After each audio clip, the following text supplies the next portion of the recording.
नमस्कार साथियों, स्वागत है आप सभी लोगों का हमारे चैनल लांपे उत्कर्ष पर। और मैं आप सभी लोगों के सामने हाजिर हूँ एक बेहतरीन टॉपिक लेकर। और अगर हम लोग यहाँ पर बात करें कि ये टॉपिक जो है वो आज किस मुद्दे से रिलेटेड है, तो आप सभी लोग जानते हैं एमपी में महिला पर्यवेक्षक का एग्जाम 2025 में, और बहुत सारी हमारी महिलाएं, क्योंकि महिला पर्यवेक्षक का एग्जाम है तो ऑब्वियसली इसमें जो एस्पिरेंट्स हैं, जो कैंडिडेट्स हैं, वो सिर्फ महिलाएं ही हैं, लड़कियां ही हैं। तो कहीं ना कहीं एक प्रश्न हमारे दिमाग में बहुत ज़्यादा घूम रहा है कि इस बार एक्सपेक्टेड कट ऑफ जो है वो क्या रहने वाली है।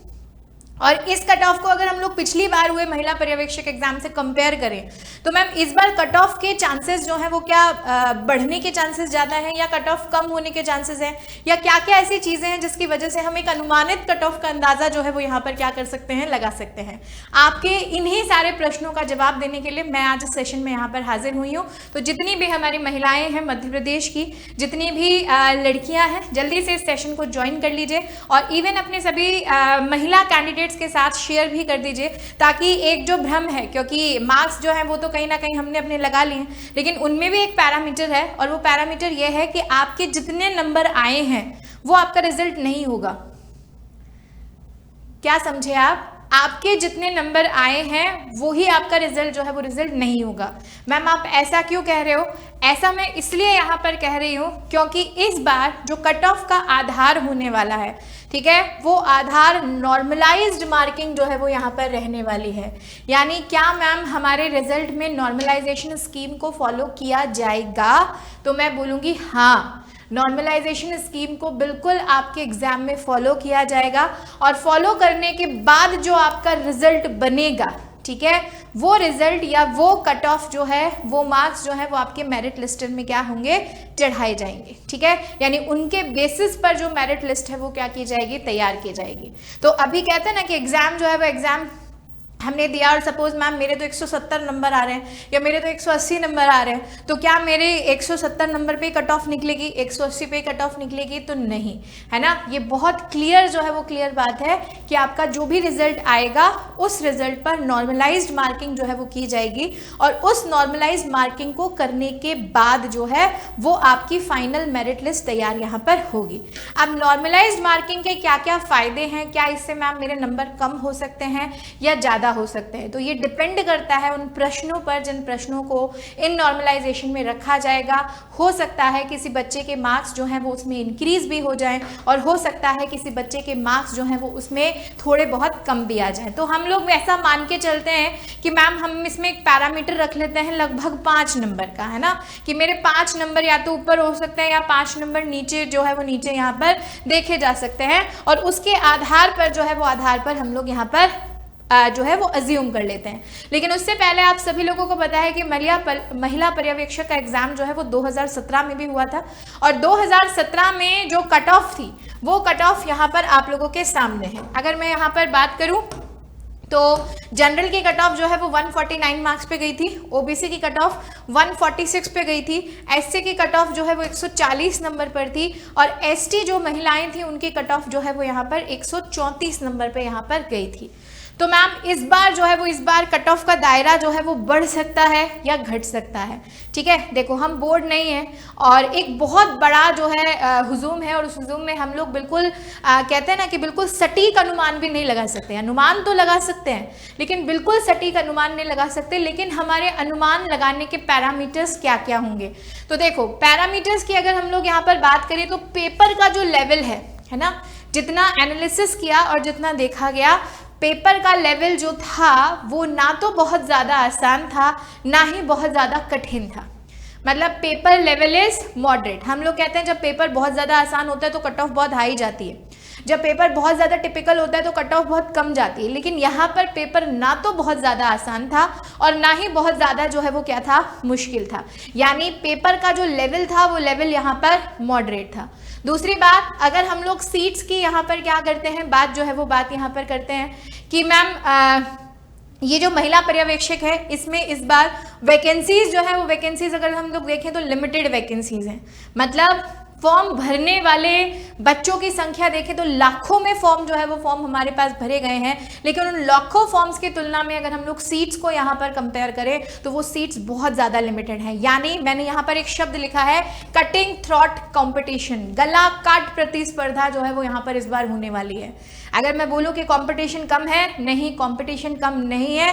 हमारी महिलाएं जो हैं, हमारे समाज की महिलाएं जो हैं वो बहुत ज़्यादा अवेयर हो चुकी हैं। गर्ल्स में अवेयरनेस का लेवल जो है वो लेवल कहीं ना कहीं बहुत हाई हो चुका है। हर महिला अपने पैरों पे खड़ा होना चाहती है, और प्लस अगर कोई ऐसी ही वैकेंसी आ जाए जिस वैकेंसी में महिलाओं को ही प्राथमिकता दी जा रही है तो वहाँ पर उस महिला का फॉर्म भरना बिल्कुल जायज़ हो जाता है। तो लाखों की संख्या में फॉर्म जो है वो हमारे पास भरे हैं, लेकिन सीट्स जो है वो सीट्स लिमिटेड है। और क्योंकि पेपर का लेवल भी क्या है, मॉडरेट यहाँ पर है, तो हम ये बोल लेते हैं कि भैया ऐसा लगता है मैम कि इस बार कट ऑफ जो है वो थोड़ी क्या जाएगी, हाई जाएगी। दूसरी चीज, एक शब्द होता है भौतिक रुकावट, है ना, खासकर महिलाओं के सामने सबसे ज्यादा होती है। कोई बच्ची ऐसी है जो अपने घर से बाहर नहीं जा सकती, या वो एक ऐसे स्थान पर रहती है जहाँ पे कोचिंग संस्थान जो है वो वहाँ से बहुत दूरी पर है और घर वाले उसे इतनी दूर जाने के लिए अलाउ नहीं कर रहे। कुछ महिलाएं ऐसी हैं जो शादीशुदा हैं, जो अपने पारिवारिक जिम्मेदारियों से मुक्त होकर कोचिंग में 5 घंटे बैठकर नहीं पढ़ सकती। कोई महिला ऐसी है जिसके पास एक छोटा बच्चा है, जिस बच्चे को छोड़कर वो 6 घंटे जो है वो कोचिंग में जाके पढ़ाई नहीं कर सकती।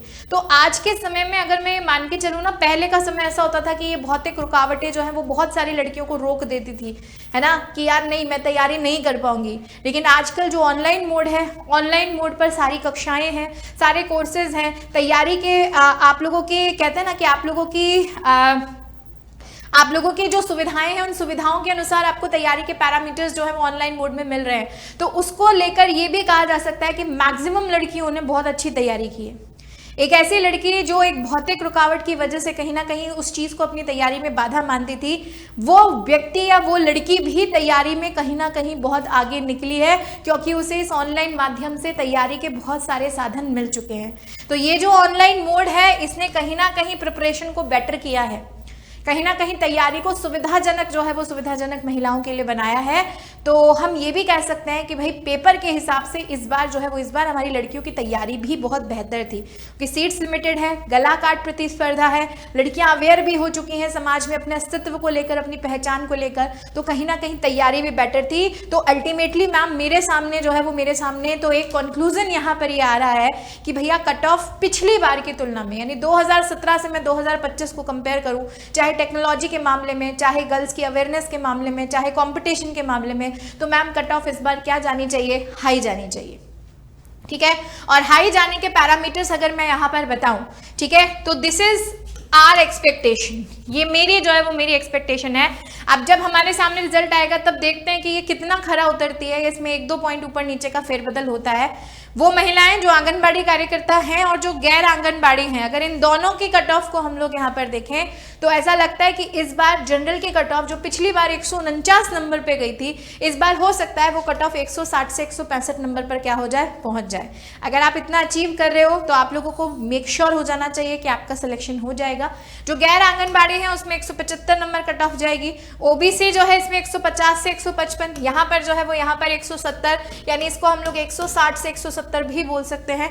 यहाँ पर एससी जो है उसकी 145 से 150 तक कट ऑफ जा सकती है, और गैर आंगनबाड़ी की 160 नंबर, जहाँ पर एसटी की 140 से 145 है, यहाँ पर 140 नंबर तक आपकी कट ऑफ जो है वो क्या हो सकती है, जा सकती है। तो जो मुद्दा था ना हमारा कि मैम एक्सपेक्टेड कट ऑफ क्या हो सकती है, और मैम आपने जिस एक्सपेक्टेड कट ऑफ को यहाँ पर हमारे सामने दिया है उसके पैरामीटर्स क्या क्या हो सकते हैं, क्या क्या चीजें हैं जो 2017 से 2025 में बदल चुकी हैं, और उसके तहत जो है अब ये कट ऑफ जो है इसके बढ़ने के चांसेस ज्यादा हैं। ठीक है, तो according to me this is the parameter of your cut off in 2025, और जो बच्चे इस पैरामीटर में आ रहे हैं मुझे ऐसा लगता है उनको निश्चिंत हो जाना चाहिए।